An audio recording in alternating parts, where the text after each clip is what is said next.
القرون مواقفا ومثالا تبعوا الرسول إذا سعى أو قالا كانوا هنا يسقون غيم حياتنا فمضوا وفينا ذكرهم يتعالى رحلوا وألقوا في الضمير سؤالا هل مثلهم نجم سما وتلالا ملأوا الحياة مفاخرا بفعالهم وزهت بهم دنيا الأنام دلالا نحمده ونصلي على رسوله الكريم اما بعد. محترم سامعین، السلام علیکم ورحمۃ اللہ وبرکاتہ۔ پچھلی ویڈیو میں حضور علیہ السلام کے ایک شاہ سوار کا ذکر ہوا جن کا نام محرز بن نزلہ رضی اللہ عنہ ہے۔ آپ علیہ السلام نے انہیں اپنا فارس یعنی شاہ سوار ہونے کا خطاب دیا تھا۔ آج کی ویڈیو میں انہی کی طرح ایک اور صحابی کا ذکر ہوگا جنہیں آپ علیہ السلام نے اپنا فارس یعنی شاہ سوار ہونے کا خطاب دیا اور ان کے لیے ایک عجیب دعا فرمائی جس کی تفصیل انشاءاللہ آگے چل کر ذکر کرتے ہیں۔ مزید ڈسکس کرنے سے پہلے اگر ابھی تک صحابہ رضی اللہ عنہم سے متعلق حقائق اور معلومات سے بھرپور اس چینل کو آپ نے سبسکرائب نہیں کیا تو سبسکرائب کر لیں اور بیل کے بٹن پر کلک کر دیں تاکہ آنے والی انفارمیٹیو ویڈیوز آپ تک پہنچتی رہیں۔ سامعین، آج کی شخصیت جن کا تذکرہ ہم لے کر بیٹھے ہیں ان کا نام حارث ہے اور ابو قتادہ کی کنیت سے حلقہ اصحاب رسول صلی اللہ علیہ وسلم میں مشہور ہیں۔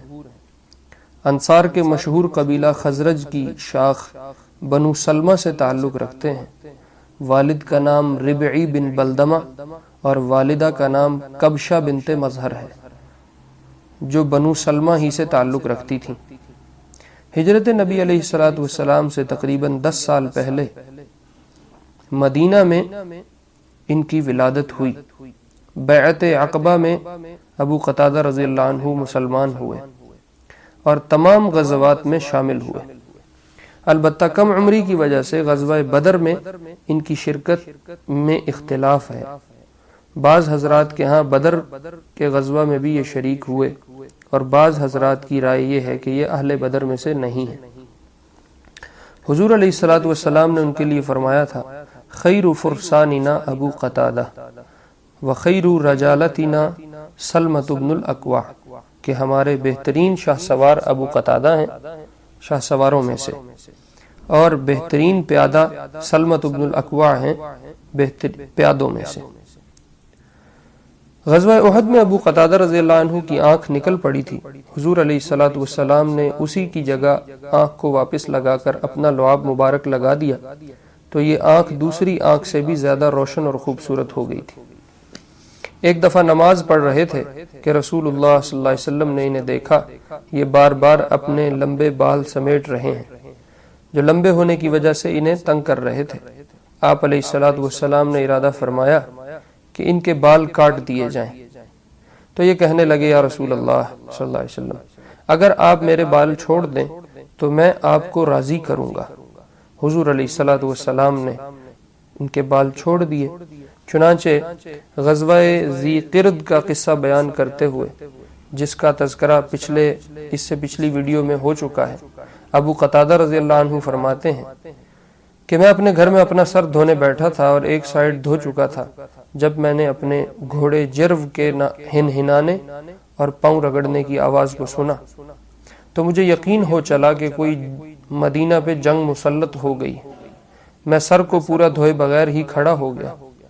ایک چادر میرے زیب تن تھی جس کے ساتھ میں گھوڑے پر سوار ہوا تو اچانک رسول اللہ صلی اللہ علیہ وسلم پر میری نظر پڑی جو حملے کی خبر سناتے ہوئے آواز لگا رہے تھے۔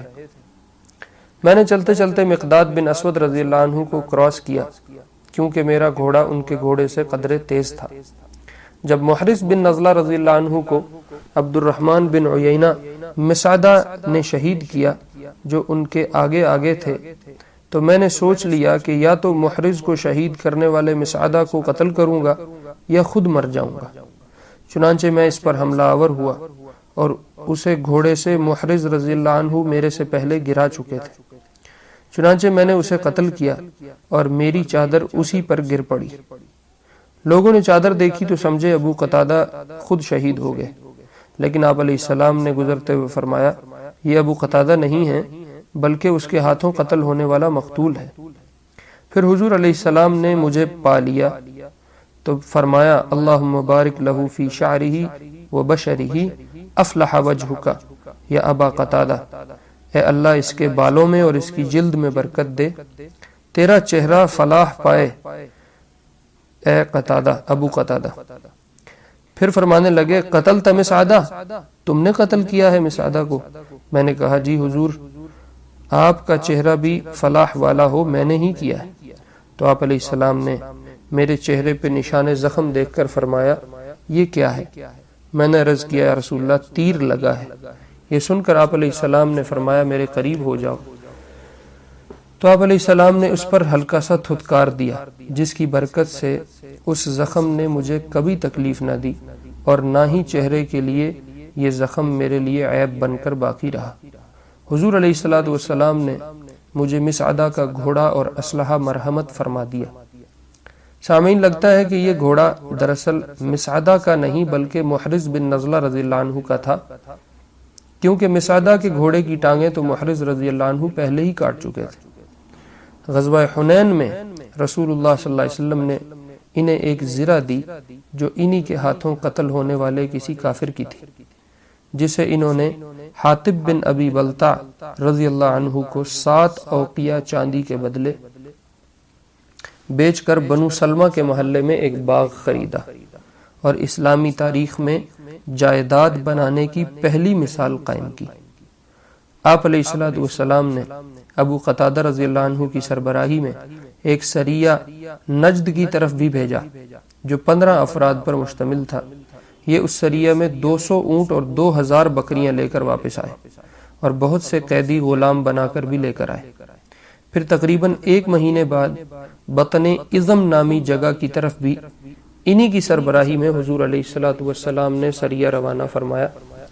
اپنے وقت کے بہترین شاہ سوار اور تیر انداز تھے۔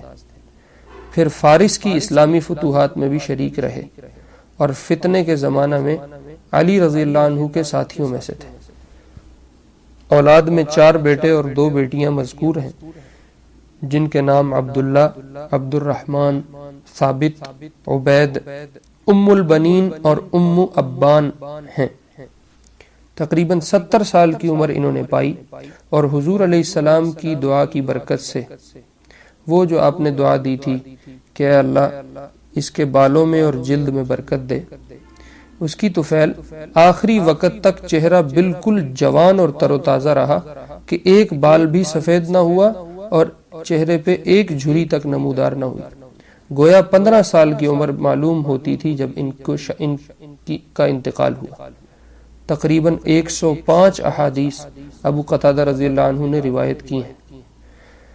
سامعین، اگر بات کی جائے ابو قتادہ رضی اللہ عنہ کی وفات کی تو ان کا انتقال معاویہ رضی اللہ عنہ کے زمانہ میں 54 ہجری کو 70 برس کی عمر میں ہوا ہے اور بعض روایات کے مطابق 40 ہجری میں ہوا، اور حضرت علی رضی اللہ عنہ نے کوفہ میں نماز جنازہ پڑھائی۔ بہرحال اگر معاویہ رضی اللہ عنہ کے زمانے والے قول کو مانا جائے تو پھر ان کا دفن مدینہ میں ہے، اور اگر حضرت علی والے قول کو مانا جائے 40 ہجری والے کو تو پھر ان کا دفن کوفہ میں ہوا ہے۔ یہ کچھ مختصر احوال تھے ابو قتادہ رضی اللہ عنہ کے۔ اللہ رب العزت ان حضرات کے تذکروں کو زندہ کرنے کے توفیل ہماری نسلوں میں اپنا دین زندہ فرمائے اور بلا استحقاق ان لوگوں کی صفوں میں ہمارا حشر فرمائے۔ وآخر دعوانا ان الحمد للہ رب العالمین۔ قدوة للسالك أقمار ليل حالك، هم قدوة للسالك أقمار ليل حالك، تنجي من المهالك وهم منارات الوفا، تنجي من المهالك وهم منارات الوفا.